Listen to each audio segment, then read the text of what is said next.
Hey guys, welcome to my channel. Today I'm talking about going with the flow.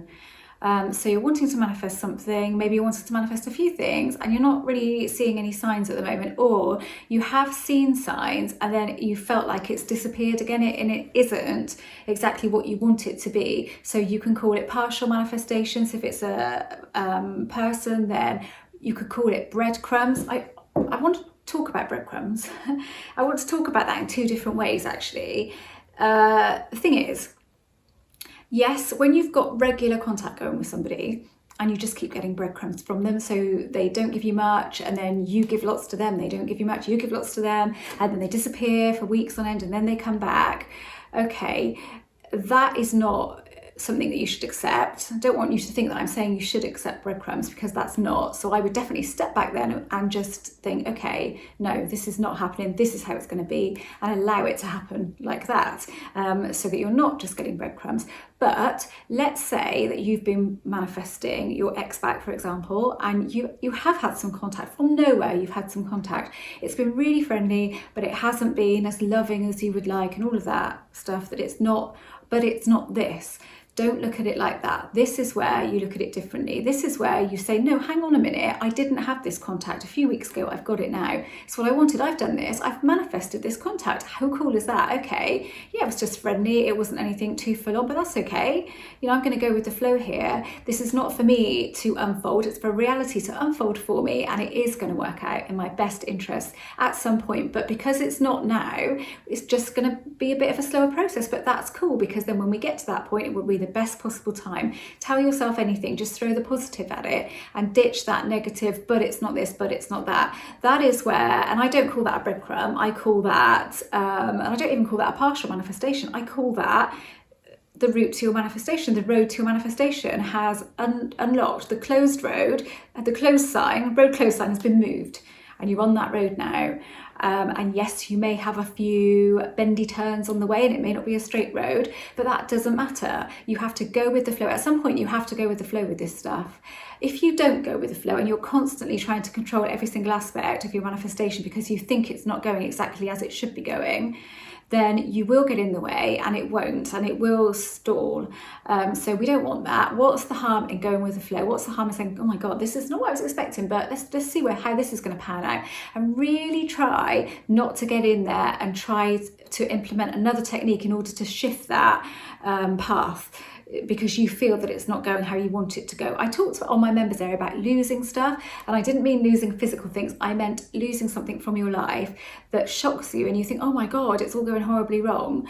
But really, I've lost things from my life and I've thought that, but I've kind of just accepted it, and then the manifestation has come into play, because you have to sometimes lose something in order to make room for that, whatever it is that you truly want. And you don't realise at the time when you've lost something, you just think, oh my God, you know, I didn't know that was going to happen. You see it as a huge negative, and it's not necessarily. If it is, and you really didn't want to lose it, then bring it back. You know, you can do that. Nothing's permanent. Absolutely nothing's permanent. You can change stuff with your feelings and your desires all of the time. So just don't worry too much about it. What you don't want to do is just get hung up on then, oh my God, it's all going wrong, and go down that negative track and start shifting whatever reality is put into place for you, is put into action for you, put into motion for you. You don't want to get yourself in there and start playing around with it, because it's going to go off track and it's not going to end up as you want it to end up, because you have that control thing going on. You have that need energy, and that is not the energy that you want in order for things to happen for you. You know, you are going to doubt it still, and you are going to have a bit of fear that it's not going to happen, but you have to trust at some point.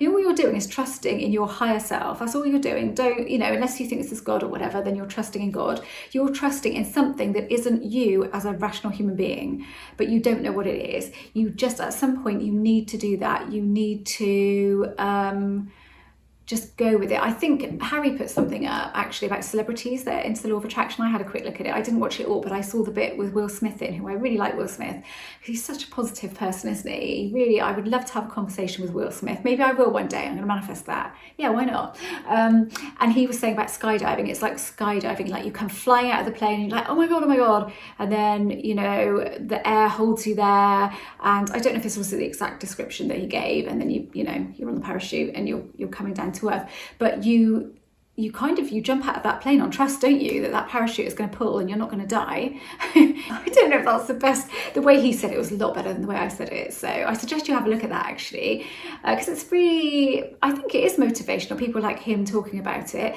And there is a point when you have to trust whatever this magic is. You trust it because you don't know better. You might think your rational brain will tell you that it knows better and it will try to protect you because that's what it's there for, and that's cool, that's its function. So, but you don't have to listen to it. Better just disregard it in some cases. It's there, it's an analytical thing, isn't it? Your mind is analytical and it will give you all of the reasons why this is not a good idea, because that's what it's there for, that's its job. So yeah, there comes a point when trust is necessary, and it's a trust in whatever you think this is. Whatever works for you and what you think it could possibly be, it's trust in that.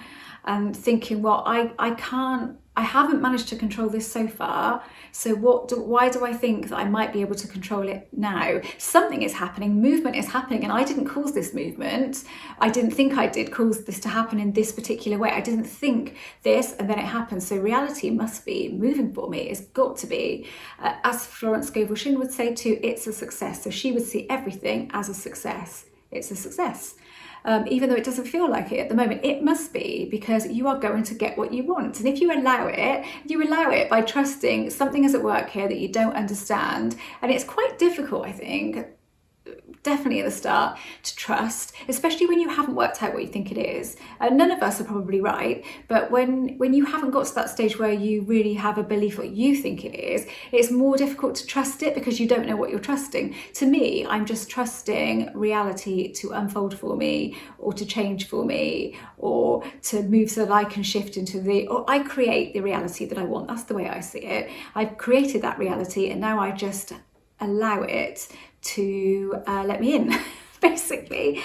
So I'm trusting in that way. And sometimes things will take much longer for me than I would particularly expect them to take. And I have thought with things, I don't know if that's going to happen, and had that feeling, but I thought, oh well, if it doesn't, that'll be a first, that'll be an experience, right? Okay, what am I going to think about that if it doesn't happen? And then it does. So, time thing's a weird thing. I've tried to explain that in various different ways. I have talked about the fact that if you've got stuff going on in your subconscious, of a belief of why something maybe might take a bit longer, then it will unfold according to that timeline that you've sort of set in your subconscious without really knowing it. But other than that, it's a weird thing, the time thing, and it's best really not to try to analyze it too much because it's weird.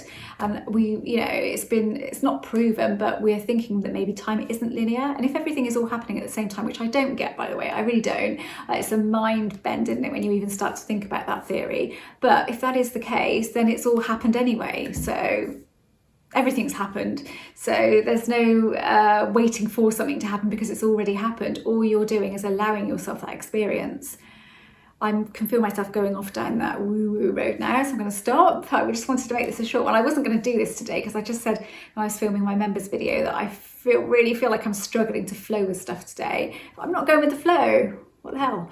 It's because I've had a week off and I haven't sort of done any real work all week, and I've really enjoyed it. The weather's been amazing and it's been great, having so many more freedoms and not having to wear a mask and all of that stuff. And now I'm trying to get my head around worky stuff again and I'm not doing so well. So hopefully this was useful and I got across what I wanted to say. If you don't know anything about me, I'm a writer, I'm an author, I offer email coaching support, I offer Zoom coaching, and I offer personalised subliminals, and I have a members area on my website, and the email coaching support comes with that, and that's £5 a month.